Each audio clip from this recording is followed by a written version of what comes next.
അക്കാലങ്ങളിൽ അറിയപ്പെടുന്ന ഒത്തിരി ഒപ്പനപ്പാട്ടുകാർ ഇവിടെയുണ്ടായിരുന്നു. അന്നത്തെ ഇവരുടെ പാട്ടുകൾ ഇസ്ലാമിക ചൈതന്യം നിറഞ്ഞതും കേൾക്കുവാൻ ഇമ്പമുള്ളതുമായിരുന്നുവെങ്കിൽ ഇന്ന് കാണുന്ന ഒപ്പനപ്പാട്ടുകൾ പ്രേക്ഷക മനസ്സുകളെ ഇക്കിളിപ്പെടുത്തുവാൻ ഉതകുന്നതും മത്സര ലാഘവത്തോടെ ചിട്ടപ്പെടുത്തുന്നവയുമാണ്. വിവിധ സമുദായങ്ങളുമായി ബന്ധപ്പെട്ടതും അവരുടേത് മാത്രമായും നിലനിന്നിരുന്ന പുരാതന കലാരൂപങ്ങൾ പൂർണമായോ ഭാഗികമായോ ഇന്ന് മാട്ടൂലിന് കൈമോശം വന്നിരിക്കുന്നു. ഒപ്പനയും തിരുവാതിരയും ചിമ്മാനക്കളിയും തുടിപ്പാട്ടും കോതാമൂരിപ്പാട്ടും നാട്ടിപ്പാട്ടും പരിചമുട്ടും കോൽക്കളിയും തെയ്യവും തിറയും വാദ്യഘോഷങ്ങളും പൂരക്കളിയും മറുത്തുകളിയും കളരിയും തുടങ്ങി എത്രയെത്ര പൗരാണിക കലകൾ, പാണ്ഡിത്യവും പാടവവും ഒത്തിണങ്ങിയ വൈവിധ്യമാർന്ന കലാരൂപങ്ങളാണവ. അവയുടെ ഉപാസകരും അവതാരകരും വിദ്വാൻമാരായിരുന്നില്ല. നിരക്ഷര കുക്ഷികൾ പോലും ഇത്തരം കലാരൂപങ്ങളുടെ അവതരണത്തിൽ പ്രാഗൽഭ്യം തെളിയിച്ചവരായിരുന്നു. എന്നാൽ ഇന്ന് മറ്റു പ്രദേശങ്ങളിലെന്ന പോലെ മാട്ടൂലിന്റെയും കലാ സാംസ്കാരിക രംഗം തകർച്ചയുടെ വക്കിലാണ്. പുതിയ തലമുറയിൽ ശാസ്ത്രീയാഭ്യാസം താൽപര്യമുള്ള വിഷയമല്ലാതായതും ഇവയെല്ലാം അപരിഷ്കൃതമാണെന്ന മിഥ്യാസങ്കല്പവും ഇതിന്റെ പ്രധാന കാരണമാണെങ്കിലും ഉപഭോഗ സംസ്കാരവും ആഗോളവൽക്കരണ ത്വരയും ഇത്രമേൽ കീഴടക്കിയതും തന്മൂലം പാർശ്വവൽക്കരിക്കപ്പെട്ടതുമായ മേഖല കലാ സാംസ്കാരിക രംഗം തന്നെ. കലാ സാംസ്കാരിക രംഗത്ത് അവരുടേതായ കഴിവ് തെളിയിച്ച് ചരിത്രത്താളുകളിൽ എവിടെയും പരാമർശിക്കാതെ മൺമറഞ്ഞുപോയ ഒത്തിരി മാട്ടൂൽ നിവാസികളുണ്ടായിരുന്നു. പി ഖാലിദ് മാസ്റ്റർ അക്കാലത്തെ അറിയപ്പെടുന്ന കവിയായിരുന്നു. ഇദ്ദേഹത്തിന്റെ പല നല്ല രചനകളുമുണ്ട്.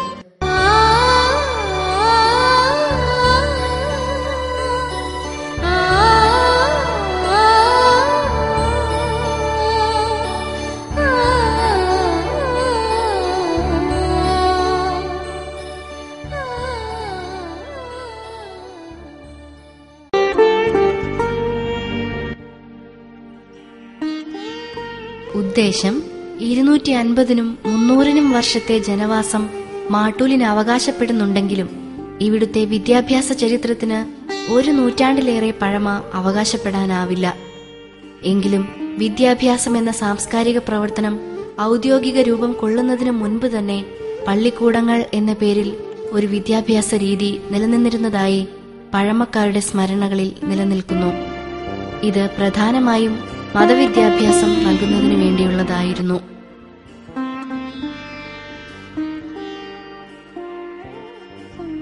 കൂറ അബ്ദുള്ള ഹാജി എന്നവരുടെ പിതാവായിരുന്ന കനക്കന്റെ കണ്ടി മുഹമ്മദ് മുസ്ലിയാർ, മാതാവ് കൂറ മറിയം എന്നവരുടെ നേതൃത്വത്തിലായിരുന്നു ഇവിടെ നിന്നും ഖുറാനും ഹദീസുകളും പഠിപ്പിച്ചിരുന്നത്. അതിലെന്റെ ബാപ്പയാണ് കുറച്ച് ആൾക്കാർക്ക് ഈ മതപരമായിട്ടുള്ള വിദ്യാഭ്യാസം നൽകിയത്. അത് ഒരു സുമാർ 58 വർഷമായിട്ടുണ്ടാവും സുമാർ. അന്നിവിടെ മറ്റേ സ്കൂളോ മദ്രസയോ ഒന്നും തന്നെ ഇല്ല, ജനങ്ങളും കുറവാണ്. അതിന് ശേഷമാണ് ഈ പള്ളി മദ്രസ MRP സ്കൂളുകളും വന്നത്. അത്തരം പള്ളിക്കൂടങ്ങളുടെ വികസിത രൂപമാണ് ഇന്നത്തെ മദ്രസകൾ. ഈ രീതിയിൽ സ്ഥാപിച്ച ആദ്യത്തെ മദ്രസ മാട്ടൂൽ സൗത്തിലെ റിഫായിയ മദ്രസയും രണ്ടാമത്തേത് 1931 മാട്ടൂൽ നോർത്തിൽ സ്ഥാപിതമായ തഅലീമുൽ ഇസ്ലാം മദ്രസയും മൂന്നാമത്തേത് 1934 സ്ഥാപിതമായ മാട്ടൂൽ സെൻട്രലിലെ കൂവത്തുൽ ഇസ്ലാം മദ്രസയുമാണെന്ന് പറയപ്പെടുന്നു. ഈ രീതിയിൽ ഈ ഗ്രാമപഞ്ചായത്തിൽ ഇപ്പോൾ 15 മദ്രസകളും അവയുടെ കീഴിൽ അത്ര തന്നെ ബ്രാഞ്ചുകളുമുണ്ട്. ഔദ്യോഗിക വിദ്യാഭ്യാസം ഈ അടുത്ത കാലത്ത് മാത്രമാണ് ഇവിടെ പുരോഗതി കൈവരിച്ചത്. ഈ ദേശത്ത് ആദ്യമായി സ്ഥാപിച്ച സ്കൂൾ മാട്ടൂൽ ഗ്രാമീണ വായനശാലയ്ക്കടുത്തുള്ള ഗവൺമെന്റ് മാപ്പിള LP സ്കൂളും രണ്ടാമത്തേത് മാട്ടൂൽ സൗത്തിലെ MRUP സ്കൂളുമാണ്. ഇത്തരത്തിൽ ഇന്നിവിടെ സർക്കാർ മേഖലയിൽ 8 LP സ്കൂളുകളും 5 UP സ്കൂളുകളുമുണ്ട്.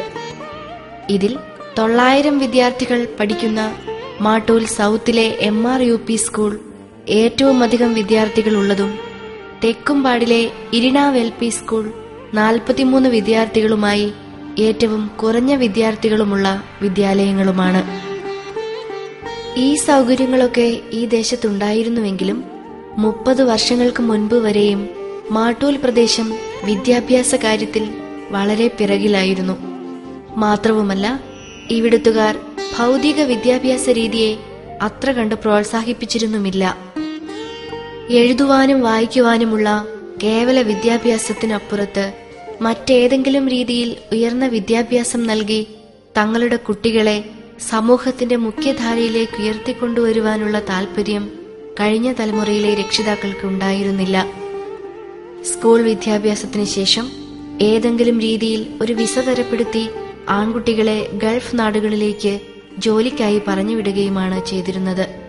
ഈ ദേശത്തെ മുസ്ലിം പെൺകുട്ടികളുടെ ഹൈസ്കൂൾ, കോളേജ് തലങ്ങളിലെ വിദ്യാഭ്യാസം അടുത്ത കാലത്തുവരെയും നിരുത്സാഹപ്പെടുത്തിയിരുന്നു. ഇതിന് പ്രധാന കാരണം സമൂഹത്തിൽ അന്ന് നിലനിന്നിരുന്ന മതപരമായ വിലക്ക് തന്നെയായിരുന്നു. കൂടാതെ ഒരു നിശ്ചിത പ്രായത്തിനുള്ളിൽ കല്യാണം കഴിപ്പിച്ചയച്ചില്ലെങ്കിൽ പ്രായക്കൂടുതൽ കാരണം പുതിയാപ്പിളമാരെ കിട്ടാതെ പോവുമെന്ന തെറ്റായ ഒരു ധാരണയും അക്കാലങ്ങളിലെ മുസ്ലിം സമുദായ അംഗങ്ങളിൽ നിലനിന്നിരുന്നു. എന്നാൽ ഇന്ന് ഈ ദേശം വിദ്യാഭ്യാസ രംഗത്ത് അസൂയാവഹമായ കുതിച്ചുചാട്ടമാണ് നടത്തിക്കൊണ്ടിരിക്കുന്നത്.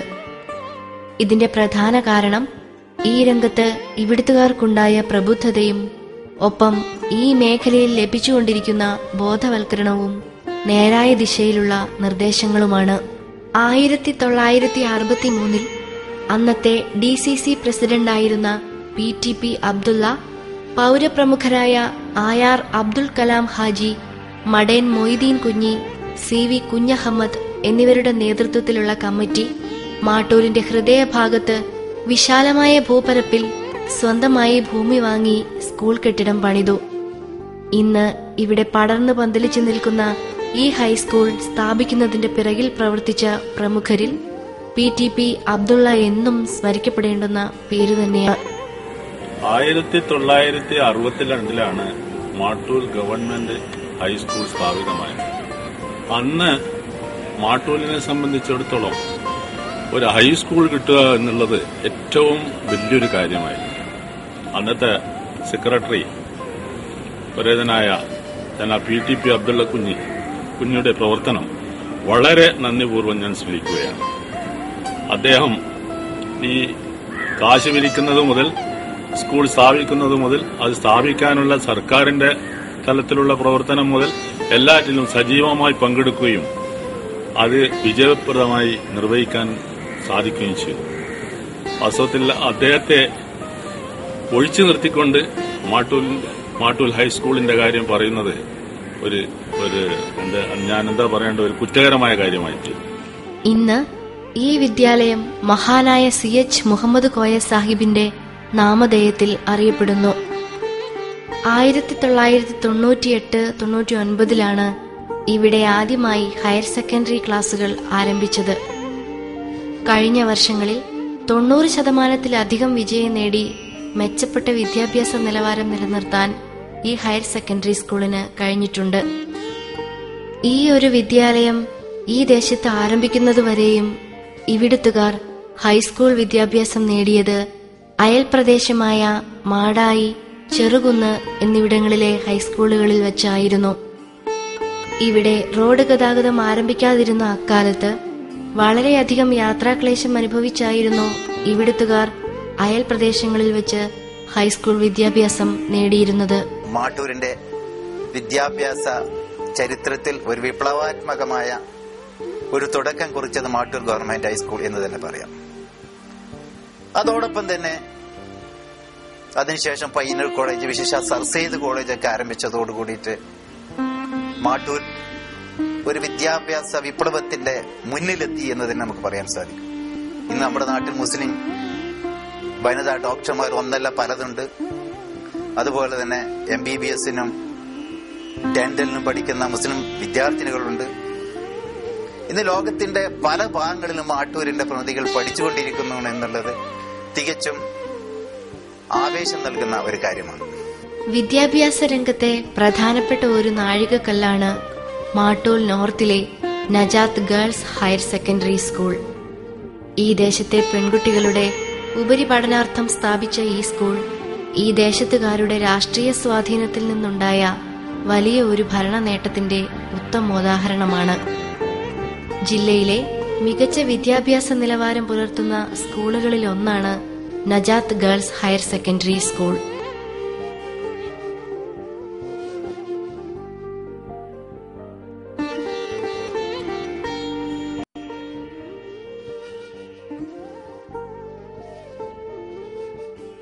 മാട്ടൂലിലെ ഭൂപരപ്പിൽ കാരുണ്യത്തിന്റെയും കനിവിന്റെയും ആർദ്രസ്പർശമേറ്റ് പഠിച്ചു വളരുന്ന അനാഥ കുട്ടികളുടെ അഭയകേന്ദ്രമാണ് മാട്ടൂൽ യത്തീംഖാന.